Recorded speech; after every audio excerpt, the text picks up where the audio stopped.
habang gumugulong ang isa sa pinakakontrobersyal at laging inaabangan na kaso ni Mayor Alice Guo.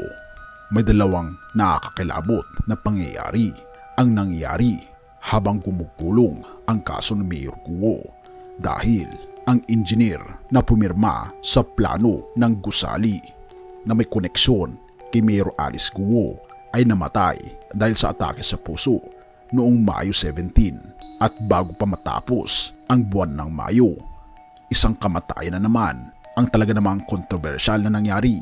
Si Gilbert Mejia Flores, isang empleyado sa opisinang civil registrar na siyang nag-asikaso daw ng peking sertipiko ng kapanganakan ni Mayor Guo, ay nakakagulat na ito ay nahimlay sa kasagsagan ng hearing ni Mayor Alice Guo.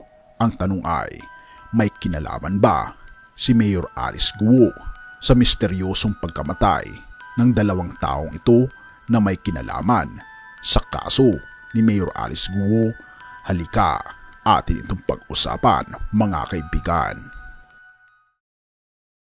Isang gabi ng pag-aalangan at takot ang bumalot sa buong bayan ng Bamban matapos maglabas ng pahayag si Senator Sherwin Gatchalian ukol sa kamatayan ng dalawang taong may kaugnayan kay Mayor Alice Guo. Ang mga pagkamatay na ito ay nagpapahiwatig ng isang malalim na misteryo. Sa isang kapihan sa Senado, binanggit ni Gatchalian ang kamatayan ni Gilbert Mejia Flores, isang empleyado sa opisina ng civil registrar. May mga haka-hakang si Flores ang nag-asikaso ng peking sertipiko ng kapanganakan ni Mayor Alice Guo. Ang kanyang biglaang pagkamatay ay nagbibigay ng mga tanong na walang kasagutan. At isa sa mga katanungan, ano ang kinalaman ni Mayor Alice Guo sa kamatayang ito? Dahil isa siya sa mga person of interest sa pangyayaring ito. Gayon din, sumiklab ang takot nang ibunyag din ng senador ang tungkol kay Engineer Jim Turla na namatay di umano dahil sa atake sa puso noong Mayo 17. Si Turla ang pumirma sa mga plano ng gusali sa sinasabing nagmula sa China at itinayo ng Huali Builders sa Binondo. Nagkataon lang ba na namatay ang mga taong ito? Sa totoo lang hindi namin alam. Ngunit nagiging isang misteryo ito sa amin dahil ayon sa mga ulat, si Engineer Turla ay namatay dahil sa atake sa puso habang nag-aasikaso umano ng birth certificate ni Mayor Alice Guo. At siya'y hinihinalang namatay hindi dahil sa sakit sa puso kundi dahil sa pagkakamatay. Sabi pa ni Gatchalian. At ito ang mga palatandaan ng kalituhan.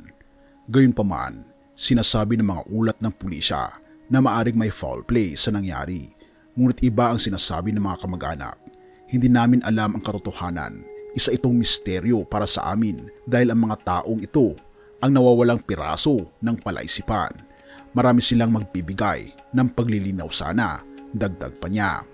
Binigyang diin ni Gatchalian ang paglawak ng operasyon ng Pogo at ang kanilang penetration sa gobyerno, sistema ng hudikatura, pagpapatupad ng batas, sektor ng negosyo at politika. Ang paglaki at paglawak ng mga galamay na ito ay tunay na nakakabahala. Maaring gamitin nila ang kanilang impluensya at kapangyarihan para sa mga kriminal na aktibidad. Kailangan natin silang pigilan ngayon. Ito pa ang diin ni Gatchalian. At ito ang panawagan kay Pangulong Marcos Jr. Nanawagan si Senator Gatchalian kay Pangulong Marcos Jr. na ipagbawal ang operasyon ng Pogo base sa mga batas ng pambansang seguridad. Tanging si Pangulong Marcos Jr. lamang ang maaring mag-repeal o magsuspende ng batas dahil sa banta sa pambansang seguridad. Sa pamamagitan ng executive action, maaari nating ipagbawal ang Pogo at itigil ang kanilang operasyon. At ito ang panawagan ng Senado. Ipinahayag din ni Senate Deputy Minority Leader Risa Hontiveros ang kanyang suporta sa isang total Pogo ban na sinang-ayunan ng mga opisyal mula sa NSC, Anti-Money Laundering Council, Intelligence Service of the Armed Forces of the Philippines, at Interagency Council Against Trafficking. Ipinahayag ni Hontiveros na ang ISAFP ay nag-ulat ng link analysis ng mga operasyon ng Pogo, habang ang AMLC ay nagbigay ng briefing sa illegal na kita ng industriya ng Pogo. Sa patuloy na investigasyon, lumalalim ang mga tanong at nagiging mas nakakatakot ang bawat pagbubunyag. Sino ang mga nasa likod ng mga pagkamatay na ito? Ano ang tunay na pagkakakilanlan ni Mayor Alice Guo? Ang mga sagot ay nagtatago pa rin sa dilim at ang bawat takbang ng investigasyon ay nagdadala ng mas matinding takot at kaba. Sa susunod na kabanata, tuklasin ang mga lihim na dokumento at pakinggan ang mga kwento ng mga saksi. Ano ang mga tunay na motibo sa likod ng mga pogo sa Bamban? Sino ang nagtatago sa likod ng mga maskara ng kasinungalingan at pagtataksil? Abangan ang kasagutan na magbibigay linaw, ngunit maaring magdala rin ng mas matinding takot at kaba. Lucas 8:17. Sapagkat walang bagay na natatago na hindi mahayag o lihim na hindi makikilala at mapapasaliwanag. Ang kwento ng mga misteryosong pagkamatay at ang pagkasangkot ng mga tao sa mga ilegal na aktibidad ay nagpapakita na walang lihim na hindi mabubunyag. Sa huli, ang katotohanan ay laging lumilitaw.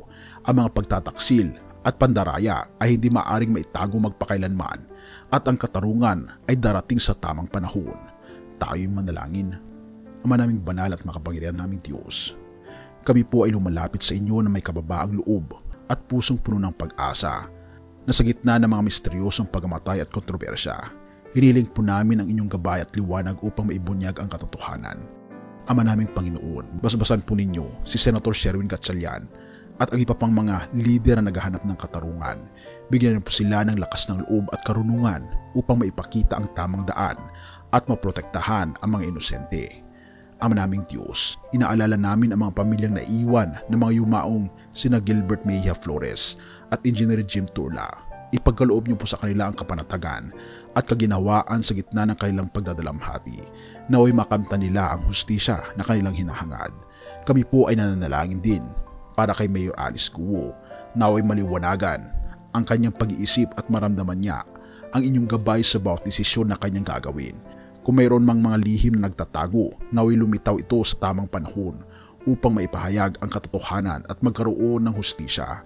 Sa mga oras ng pangamba at pag-aalinlangan, bigyan niyo po kami ng lakas ng loob na harapin ang katotohanan at labanan ang kasamaan.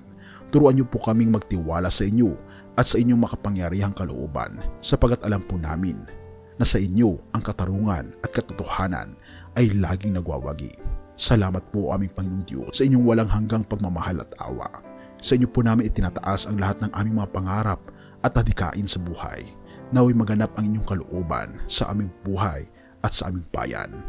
Purihin ka, o aming Panginoong Diyos, at salamat sa pagdinig ng aming panalangin at patawarin po kami sa lahat ng aming pagkukulang at pagkakasala sapagkat ito aming samutiling sa matamis na pangalan ng aming Panginoon Jesus. Amen.